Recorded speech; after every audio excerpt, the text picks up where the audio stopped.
Bom dia a todos. Quero agradecer ao senador Ciro Miranda e aos demais senadores da Comissão de Educação pelo convite, pela oportunidade. Normalmente, só a UNE faz parte dessa mesa, mas, felizmente, existe um universo de outras entidades estudantis no Brasil e dessa oportunidade, desta feita, nós fomos convidados a poder espelhar um pouco, trazer um pouco do nosso pensamento, em especial sobre o PNE e o que vem acontecendo com estudantes no Brasil inteiro. De maneira geral, a gente entende que o Plano Nacional de Educação é positivo. Nós entendemos que é importante para o país. Porém, boa parte das 20 metas estabelecidas aborda de forma simplória ou não aborda o uso das tecnologias na educação, realidade crescente nas escolas brasileiras. Eu tenho a oportunidade de viajar pelo Brasil inteiro, visitando escolas de ensino fundamental, ensino médio, instituições de ensino superior. E uma realidade que a gente se depara conversando com alunos, em especial do ensino médio, é a falta de conectividade das aulas com o dia a dia desses alunos. Essa geração de hoje chega na sala de aula, senhores, completamente conectada. Eles têm iPad, eles têm tablets, eles têm celular, smartphone, mesmo uma grande parcela dos de renda mais inferior, uma vez que os senhores já devem estar cientes que hoje no Brasil tem mais de um celular por habitante.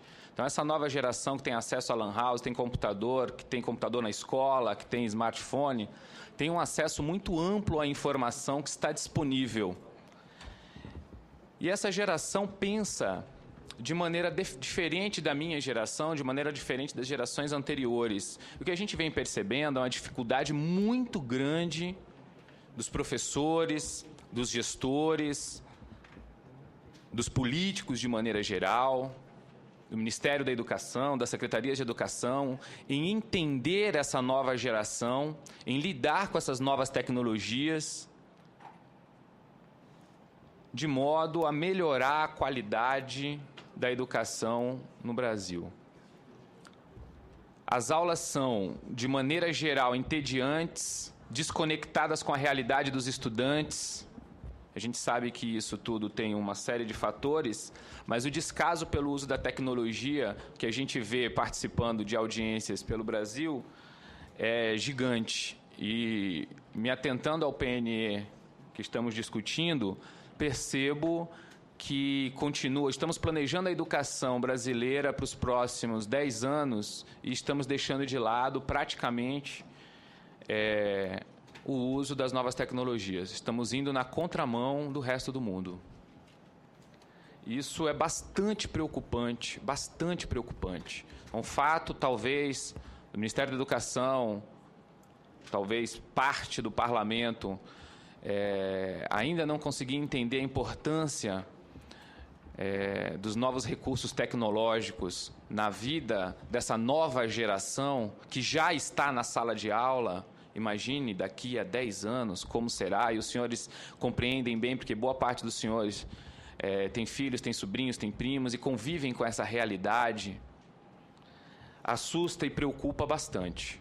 Então, se nós não começarmos a nos ater à importância, ao impacto que as novas tecnologias estão tendo na vida da juventude, nós vamos ficar para trás. Os estudantes, os jovens e os cidadãos, de maneira geral, estão fazendo revoluções através da internet. E, recentemente, todos nós ficamos bastante felizes em ver que o Brasil acordou e as pessoas estão indo para as ruas.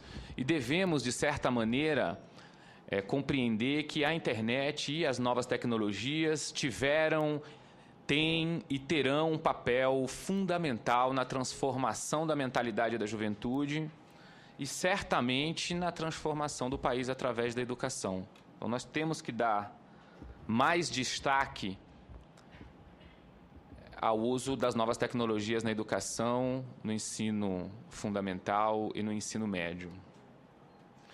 Uma outra coisa que eu destaco é o fato de termos algumas metas extremamente tímidas quando falamos, por exemplo, da ampliação do desempenho no IDEB, no ensino fundamental e ensino médio. A projeção para 10 anos não passa de que os estudantes terminem o seu ciclo educacional sabendo cerca de 60% do conteúdo esperado que ele soubesse.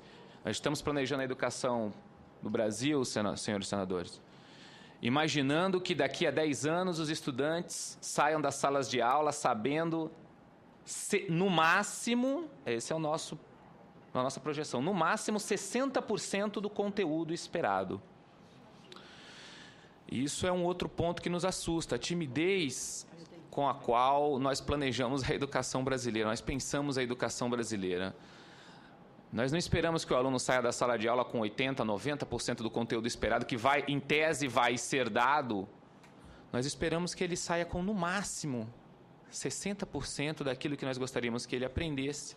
Com 60% nós já estamos felizes. Isso reflete os números medíocres que a educação brasileira desempenha em todos os exames, seja no IDEB, seja no PISA. Hoje, talvez por essa mediocridade de desempenho que nós temos hoje, a gente acabe projetando também um desempenho relativamente baixo para os nossos estudantes num futuro breve. 10 anos é um tempo bastante curto, do meu ponto de vista. Porém, nós poderíamos ter um ganho significativo se houvesse, de fato, uma vontade do Estado em transformar a educação brasileira. Exemplo de outros países que conseguiu transformar a sua educação num tempo não superior a 20 anos, por exemplo. E aqui no Brasil a gente continua patinando. Eu não sei o que vem acontecendo, mas o último PNE quase nada foi feito. Muita coisa bonita escrita no papel. As metas, de certa maneira, são interessantes. A forma de se atingir essas metas sempre nebulosa. A gente não entende direito o que vai acontecer, como é que vai acontecer, de que maneira isso vai acontecer. Mas as coisas vão caminhando, as forças, boa parte das instituições acabam apoiando, obviamente. O projeto passa, depois cai no esquecimento. Daqui 8, 9 anos, nós vamos começar a discutir novamente do que não foi feito, do que não aconteceu. Na questão do ensino superior, me assustou, me causou uma certa estranheza, talvez pelo fato de eu ser um aluno oriundo da rede privada de ensino e num curso à distância, ou seja, já utilizando as novas tecnologias. Eu sou um dos alunos que retrata bem a educação à distância no Brasil. O perfil do aluno de educação superior à distância é o aluno de baixa renda, da classe D, parte da classe C, que não teve oportunidade de estudar no tempo correto. Então, eu tenho 35 anos de idade e com a flexibilidade de tempo e com os valores de mensalidade mais reduzidos, porque eu estudei em escola pública a minha vida inteira, eu sou de família humilde, e o ensino público brasileiro não prepara os estudantes para entrar numa universidade pública hoje. Hoje nós vivemos uma realidade no Brasil que é difícil explicar em outros países quando você participa de conferências internacionais. Por que o aluno estuda a vida inteira em escola pública, quando ele termina o terceiro ano, ele é obrigado praticamente, se ele quiser dar continuidade aos seus estudos, a ir para a universidade privada. E aquele que estuda a vida inteira em escola particular, quando termina o terceiro ano do ensino médio, ele automaticamente é aceito numa universidade pública, praticamente, porque o apartheid brasileiro na educação está no processo seletivo. Então, o pobre não passa no processo seletivo de universidade pública. Aquele classe média que papai pôde patrocinar, que ele fez um cursinho ainda depois da escola particular, ele tem as portas abertas nas universidades públicas brasileiras. Aquele que tem que estudar e trabalhar, aquele que, por uma série de motivos, não nasceu numa família abastada, esse não tem oportunidade, quase, são raras as exceções no Brasil, de entrar numa universidade pública. Então, hoje, por isso, 71% dos universitários brasileiros estão nas universidades particulares. E essa grande gama são de estudantes de baixa renda. E me causou uma grande estranheza quase não ver nenhum tipo de iniciativa, nenhum tipo de proposta que englobe a melhoria ou a expansão, enfim, do ensino superior privado. Da onde eu venho, e eu presido uma associação nacional de estudantes de educação à distância, e esse grupo de estudantes, que já são mais de 1 milhão de estudantes no Brasil, estão completamente abandonados. Completamente abandonados. Houve a necessidade de se criar uma entidade que representasse os alunos de educação à distância porque eles estavam abandonados. Os senhores teriam uma ideia, o que nós mais recebemos de questionamento dos alunos de educação, alunos de graduação à distância no Brasil, é se o diploma dele vai valer.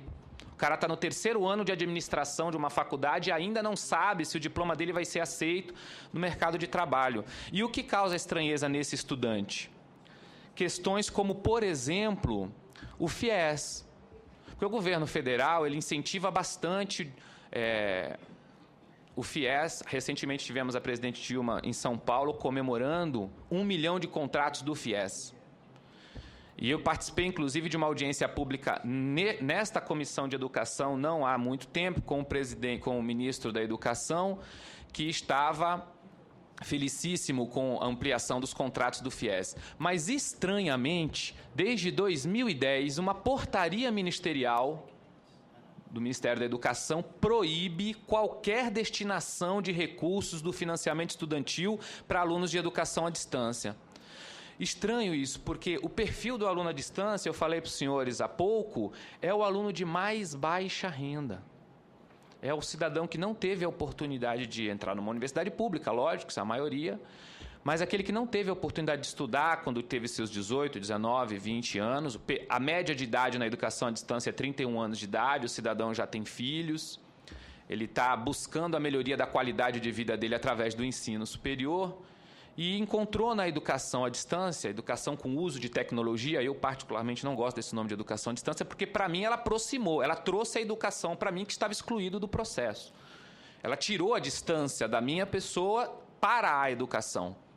Então eu não sou muito chegado, mas popularmente ficou conhecido como educação à distância. Então vamos seguir assim. A educação à distância, na verdade, está causando inclusão social no Brasil. Como eu falei, são mais de 1 milhão de alunos, mais de 1 milhão de alunos que não podem ter acesso FIES. Nós recebemos milhares de e-mails de alunos de educação à distância questionando. Nossa, se o Ministério da Educação fala que não existe distinção entre o diploma do aluno do presencial e do aluno à distância, de fato, pela legislação brasileira, em tese, não existe a distinção, porque o próprio Ministério da Educação proíbe a destinação de recursos do FIES para a educação à distância. Então, quando eu vi em uma das metas a ampliação do acesso ao ensino superior, se eu não estiver enganado, é a 1220, fiquei muito feliz que ali levemente colocou educação à distância. Quase no PNE não se fala sobre educação à distância, que é uma forma, a forma mais real que nós temos no Brasil e no resto do mundo, logicamente, de uso da tecnologia na educação. Hoje as universidades de Harvard, do MIT e, enfim, todas as grandes universidades do mundo estão disponibilizando seu conteúdo gratuitamente na rede. Qualquer um dos senhores consegue assistir um curso, uma aula com os melhores professores do mundo na internet hoje, amanhã, hoje à noite, a hora que os senhores quiserem, sem sair do Brasil. E se alguns ainda tiverem a barreira do idioma, porque no Brasil quase não se fala um outro idioma, e a gente também vê pouco disso aqui, existem algumas fundações que estão traduzindo, estão legendando os cursos em língua estrangeira para o português. Bom, na verdade, eu imagino que esse sinal seja para mim, né, senador? Podemos prorrogar por mais 5 minutos. Eu talvez não use os 5, mas enfim, desculpa, eu acabei me alongando. Senador Cira, apenas para estimular o representante dos estudantes, que na próxima quinta-feira, na audiência pública de quinta-feira, nós teremos uma participação especial de representantes do ensino à distância. Ótimo, senador. Preocupados exatamente com a sua preocupação.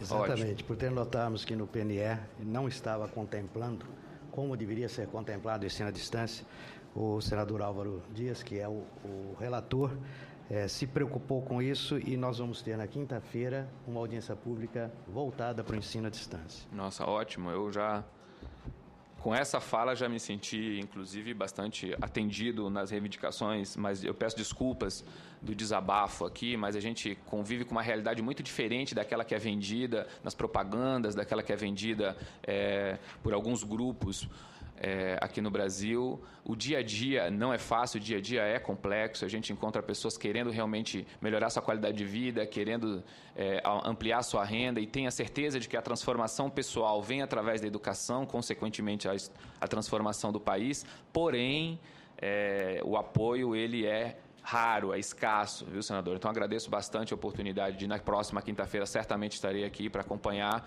as discussões dessa que certamente não pode ficar de fora de nenhum tipo de planejamento de educação, que é a educação com tecnologia, que é a educação à distância. Então, eu agradeço a oportunidade e fico à disposição para os questionamentos que teremos aqui futuramente.